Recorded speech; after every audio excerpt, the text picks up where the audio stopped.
அயோத்தியாபதி தசரதர் மிகுந்த கவலையில் ஆழ்ந்திருந்தார். அவருக்கு ஒரு வாரிசு தேவை. அதனால் புனிதமான புத்திரகாமேஷ்டி யாகத்தை நடத்தியார். தேவர்களும் ஆசீர்வதித்தார்கள். யாகத்திற்குப் பிறகு 3 மகாராணிகளும் ஒளியுடன் 4 அழகான குழந்தைகளைப் பெற்றனர்: ராமன், லட்சுமணன், பரதன் மற்றும் சத்ருக்னன். ஒரு நாள் விஸ்வாமித்திர முனிவர் அரண்மனைக்கு வந்து ராமனையும் லட்சுமணனையும் தம்முடன் காட்டுக்குப் பயணிக்க அழைத்தார். இருவரும் மகிழ்ச்சியுடன் ஏற்றுக்கொண்டனர்.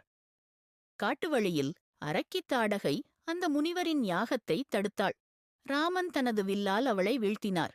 இது அவரது முதல் வீர செயல். விஸ்வாமித்திரரின் யாகம் நடைபெறும்போது அரக்கர்கள் தாக்கினர். ராமனும் லட்சுமணனும் அந்த யாகத்தை பாதுகாத்தனர். அவர்களின் அம்புகள் தீபமாய் ஒளிவிட்டன. மிதிலா நகரத்தில் சிவனுடைய விலைமதிக்க முடியாத தனுசு நிறுத்தப்பட்டது. பல அரசர்கள் முயன்றும் முடியவில்லை. ராமன் மட்டும் அதை எளிதாக தூக்கி உடைத்தார். அந்த நாள் பொன்னான நாள்.